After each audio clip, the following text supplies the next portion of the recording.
श्री शिवाय नमस्तु भयम। दोस्तों, जैसा कि आप सभी लोग जानते हैं कि 21 जनवरी 2026 यानी बुधवार को पड़ रही है माघ महीने की शुक्ल पक्ष तृतीया तिथि। और दोस्तों, यह वह तिथि है जो माघ महीने में पड़ने वाली सबसे बड़ी तिथि है, क्योंकि यह बुधवार के दिन पड़ रही है, जो बहुत ही खास है। और दोस्तों, आप सभी लोग जानते हो बुधवार तिथि का अगर सबसे बड़ा कोई उपाय है तो वह 5 गेहूं के दाने वाला उपाय है। तो दोस्तों, इस बुधवार तृतीया तिथि के दिन आप लोगों को इस वाले उपाय को जरूर करना है। बहुत सारे लोग होंगे जिन लोगों ने इस उपाय को ना किया हो, मतलब पूरा साल निकल गया, उन्होंने किसी भी दिन इस 5 गेहूं के दाने वाला उपाय को ना किया हो।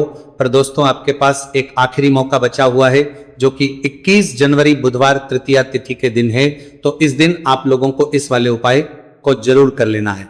भले ही आपने पूरे साल भर इस उपाय को किया हो, पर अगर आपने इस माघ महीने के बुधवार तृतीया तिथि के दिन अगर इस वाले उपाय को कर लिया तो आपको इस उपाय को करने का वो फल मिलेगा जिसकी आपने कभी कल्पना भी नहीं करी होगी।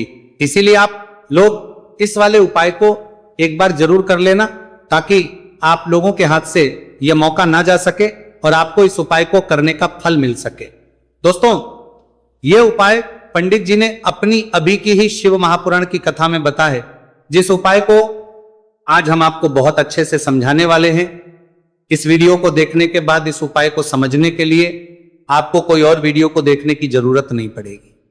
तो चलिए दोस्तों, उपाय को शुरू करते हैं। देखिए, ये इस माघ महीने के बुधवार तृतीया तिथि के दिन ये इतना खास होता है, इतना महत्वपूर्ण होता है। देखा गया है कभी कभी बड़े बड़े पूजा पाठ अनुष्ठान से जो मनोकामना पूर्ण नहीं होते, वो माघ महीने के बुधवार तृतीया तिथि के दिन एक छोटे से उपाय करने से ही आपकी मनोकामना पूर्ण हो जाती है। और बहुत सारे लोगों ने इस उपाय को किया भी है और उनको इस उपाय को करने का फल भी जरूर मिला है। अगर आप लोग भी इस उपाय को करना चाहते हैं तो आप इस उपाय को पहले अच्छे से समझ लेना, सुन लेना, उसके बाद करना, आपको इस उपाय का फल जरूर मिलेगा। और इस उपाय को कर लेने से आपके घर में चाहे किसी भी प्रकार दोहक और समस्या क्यों ना चल रही हो, आपको उसका कारण भी नहीं पता है कि भाई ये समस्या किस कारण से चल रही है, उसका कुछ भी कारण हो सकता है, जैसे पितृदोष हो सकता है या किसी भी तरह का मंगल दोष भी हो सकता है।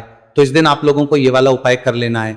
ये एक ऐसा उपाय है जिस उपाय को अगर किसी विशेष दिन पर किया जाए तो भाई उस विशेष दिन का जो है वह तो हमें मिलता ही मिलता है। पर हमने उस दिन पर इस 5 गेहूं के दाने वाला उपाय को किया है तो हमें उससे भी बड़ा फल मिलता है, और फल बहुत जल्दी मिलता है, क्योंकि आप इस उपाय को बहुत ही बड़े और विशेष दिन पर कर रहे हो। तो चलिए अब उपाय के बारे में बात करते हैं, लेकिन उससे पहले आप लोगों को यह जानना आवश्यक है कि आखिर यह उपाय किस समय करना है, किसको करना है और कैसे करना है। तो चलिए हम आगे आपको वीडियो में एक एक करके बता देते हैं। लेकिन उससे पहले अगर आप लोग हमारे चैनल पर नए हैं तो हमारे चैनल को सब्सक्राइब कर लेना, इस वीडियो को लाइक करके कमेंट बॉक्स में श्री शिवाय नमस्तु भयम ओम नमः शिवाय जरूर टाइप कर देना। तो दोस्तों, इस 5 गेहूं के दाने वाला उपाय को हमें इस बुधवार तृतीया तिथि के दिन कैसे करना है, किसको करना है, किस समय करना है और कहां पर करना है, ये सारे सवालों के जवाब आपको इस वीडियो में मिल जाएंगे। और जो ये वीडियो देखेगा भाई, उसको 5 गेहूं के दाने वाला उपाय जरूर करना चाहिए, क्योंकि इस दिन 5 गेहूं के दाने का भी ही बड़ा और विशेष महत्व होता है। और जब बात आ जाए 5 गेहूं के दाने की, तो यह सोने पर सुहागा वाली बात हो जाती है, और यह एक बहुत ही बड़ा उपाय हो जाता है इस बुधवार तृतीया तिथि का। तो अब दोस्तों, इस 5 गेहूं के दाने वाला उपाय को आखिर करना किसको है, सबसे पहले हम लोग वो बात जान लेते हैं। तो देखो, घर की जो बड़ी माताएं बहनें होती हैं, उन माताओं बहनों में से कोई भी एक बड़ी माता बहन इस वाले उपाय को कर सकती है। और अगर आप चाहें तो अपने घर में से सभी सदस्यों को भी इस उपाय को करवा सकते हैं। अगर किसी व्यक्ति की खुद की कोई मनोकामना है, खुद की कोई दुख और परेशानी है जो कि वो अपने लिए ही करना चाहता है, इस वाले उपाय को तो वो खुद अपने लिए भी कर सकता है। बाकी अगर कोई घर में से ऐसा है जो कि अपने पूरे घर परिवार की सुख और शांति के लिए ये वाला उपाय करना चाहता है, तो भाई वो भी कर सकता है, उसमें भी कोई दिक्कत वाली बात नहीं है। कहने का मतलब यह कि इस उपाय को हर एक सदस्य भी कर सकता है, और पूरे घर परिवार के सदस्य के लिए घर की बड़ी माताओं बहनों में से कोई एक माता बहन भी कर सकती है। माताएं बहनें अगर घर में उपस्थित ना हो या वह ये वाला उपाय ना कर पा रही हो, तो फिर घर का कोई बड़ा सदस्य भी इस 5 गेहूं के दाने वाला उपाय को कर सकता है, चाहे फिर वह पुरुष ही क्यों ना हो, उसमें कोई भी दिक्कत वाली बात नहीं है। उसके बाद में दोस्तों जो अगला प्रश्न निकल कर आता है वह यह इस उपाय को लेकर कि आखिर इस उपाय को हमें किस समय करना है, सुबह के समय करना है कि शाम के समय करना है। तो देखो, इस वाले उपाय को आप लोग सुबह के समय भी कर सकते हो और शाम के समय प्रदोष काल में भी कर सकते हो। अब अगर आप पूछो कि भाई साहब सबसे उत्तम समय कौन सा रहेगा इस 5 गेहूं के दाने वाला उपाय को करने का, तो हम आपसे बस यही कहेंगे कि इस उपाय को आप सुबह के समय करेंगे तो ज्यादा बेहतर होगा, बाकी अगर के समय भी करेंगे तो भी अच्छा होगा, उसमें कोई भी दिक्कत वाली बात नहीं है। तो अब दोस्तों जो अगली सबसे बड़ी और महत्वपूर्ण बात आती है वो ये आती है कि सुबह अगर हम उपाय को करेंगे तो हमें कितने बजे से लेकर कितने बजे तक के बीच में करना है, और शाम के समय प्रदोष काल में करेंगे तो हमें कितने बजे से लेकर कितने बजे के बीच में करना है। सुबह जितनी जल्दी हो सके आप उपाय को करने की कोशिश करना, बाकी किसी कारणवश लेट भी हो जाओ, थोड़ी देर भी हो जाए तो 10 या 11 बजे तक भी आप उपाय कर लेना, पर 12 बजे से ज्यादा देरी ना हो, ठीक है, इस बात का ध्यान रखना। उसके बाद में दोस्तों अगर शाम के समय प्रदोष काल की बात करें, प्रदोष काल का जो समय है होता है वो शाम के 6 बजे से शुरू हो जाता है। मतलब शाम के 6 बजे से लेकर 7 बजे के बीच का जो समय होता है यह समय प्रदोष काल का समय होता है। इस उपाय को 7 या 8 बजे के बीच में भी कर सकते हो, मतलब शाम के 6 बजे से रात 8 बजे के बीच में आप कभी भी इस वाले उपाय को करते हो, उसमें कोई भी दिक्कत वाली बात नहीं है। परंतु बुधवार तृतीया तिथि के दिन कोशिश करना कि समय के अंतर्गत ही कर लो, किसी कारणवश ना कर पाओ तो थोड़ा देरी से भी कर सकते हो, आपको उपाय का फल जरूर मिलेगा। देखिए, गुरुदेव ने बताया है कि जो प्रत्येक महीने पंचमी की तिथि आती है वह हमारे जीवन से सारे संकटों को दूर करने के लिए बहुत ही खास होती है। तो देखिए, आज के इस पूरे वीडियो में हम आपको गुरुदेव बताए गए 2 से 3 बहुत ही चमत्कारी उपाय बताने वाले हैं। ये तीनों ही उपाय आपके जीवन के सारे संकट और समस्याओं को समाप्त करने वाले हैं। तो चलिए दोस्तों जान लेते हैं गुरुदेव द्वारा बताए गए सबसे पहले चमत्कारिक और विशेष उपाय के बारे में। तो देखिए दोस्तों, इस उपाय को करने के लिए सबसे पहले तो आपको मात्र 5 गेहूं के दाने लेने होंगे और इसी के साथ में आपको 1 लोटा जल लेना है। देखिए, जल आपको तांबे के पात्र के अंदर लेना है और विशेषकर ये जो जल है आपको अपने घर से ही लेना है। अब देखिए दोस्तों, इसी के साथ में आपको जो आपने 1 लोटा जल लिया है इसमें आपको मात्र 1 गुड़ का टुकड़ा भी मिलाना है। पूज्य गुरुदेव ने बताया है कि जब भी हम ये गुड़ का टुकड़ा इस पात्र के अंदर डालते हैं तो ये हमारे जीवन के कई प्रकार के दोषों को समाप्त करने के लिए होता है। देखिए, ये जो जल है हमारे जीवन से वास्तु दोष, काल दोष और पितृदोष को समाप्त करने वाला है, तो इसीलिए आपको मात्र 1 गुड़ का टुकड़ा भी इस जल में मिलाना है। अब देखिए दोस्तों, मात्र इन सभी सामग्रियों को सीधे लेकर के आपको पहुंचना है भगवान शिव के मंदिर में। केवल आपको एक विशेष बात का ध्यान रखना है कि आपने जो 5 गेहूं के दाने लिए हैं ये कहीं से भी टूटे हुए खंडित नहीं होने चाहिए, इस बात का आपको विशेष कर ध्यान रखना है। देखिए, शिव मंदिर बचने के बाद सबसे पहले तो आपको अपना मुख उत्तर दिशा में कर लेना है तथा दक्षिण दिशा में आपको बैठ जाना है।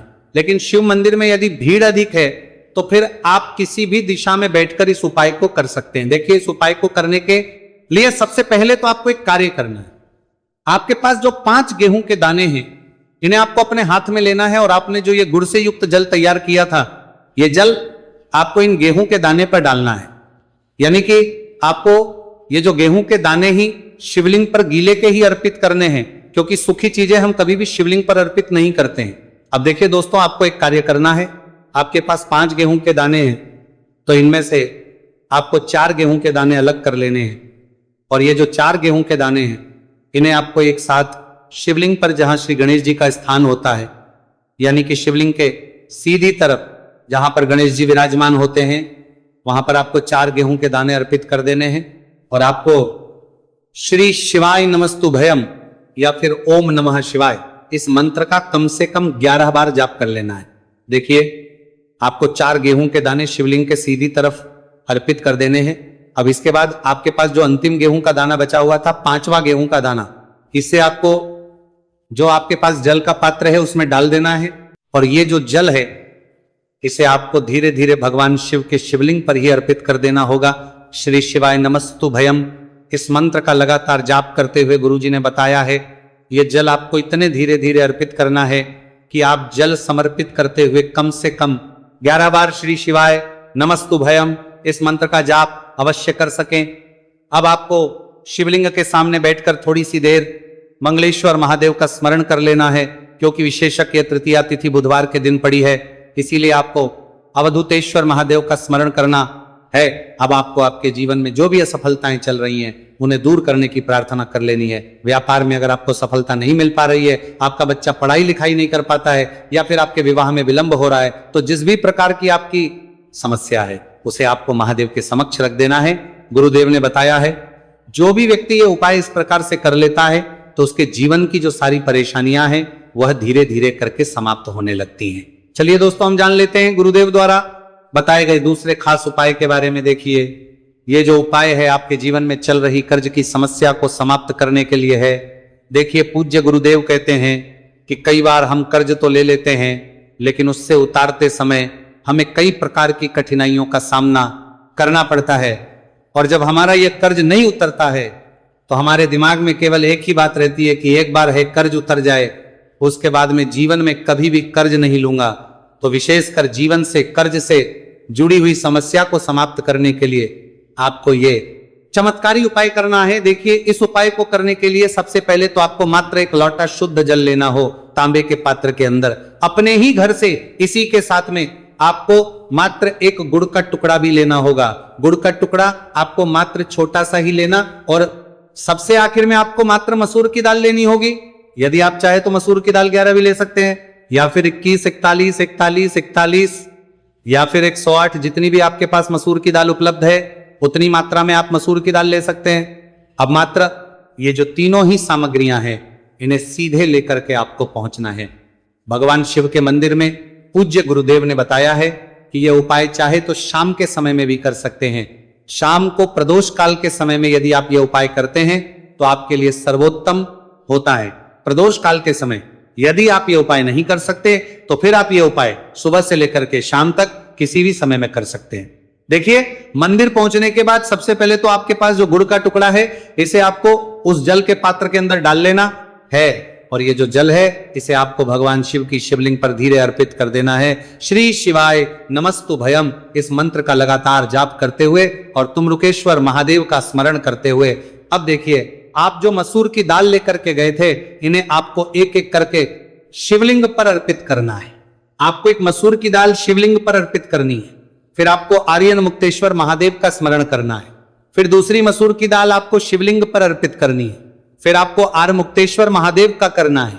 गुरुजी ने बताया है कि चाहे आप 11, 20, 51 जितनी भी आप मसूर की दाल लेकर के आए हैं उतनी ही बार आपको आर्यन मुक्तेश्वर महादेव का स्मरण करना है, और एक एक मसूर की दाल आपको शिवलिंग पर अर्पित कर देनी है।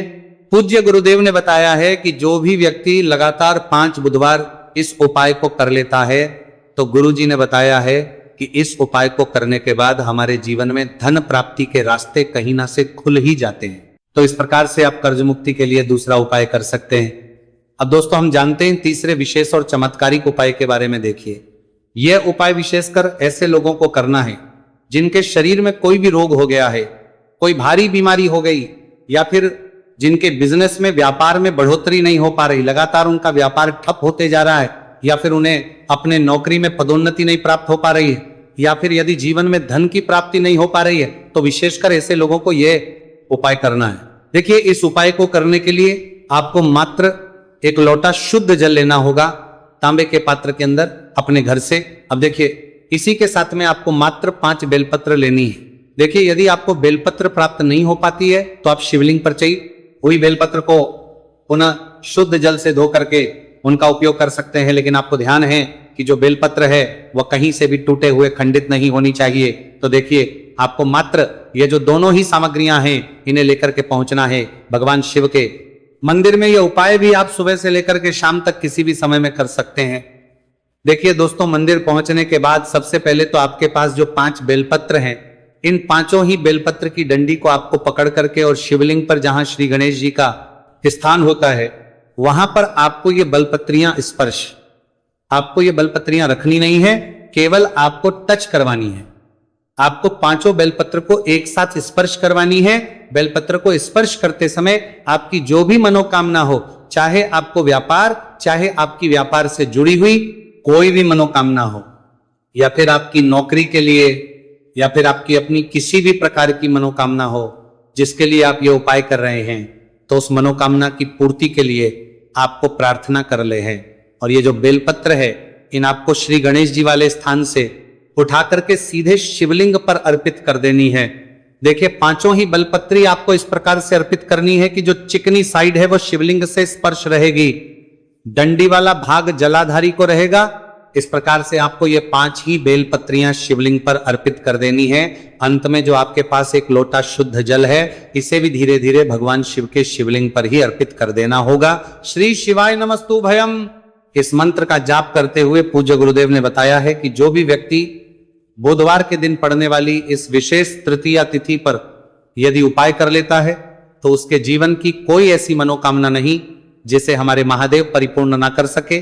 तो इस प्रकार से आपको सुंदर सा उपाय भी करना है।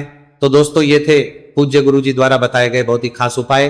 अगर आपको जानकारी अच्छी लगी हो तो वीडियो लाइक करिएगा। मिलते हैं फिर एक नए वीडियो के साथ। श्री शिवाय नमस्तु भयम, नमस्तु भयम।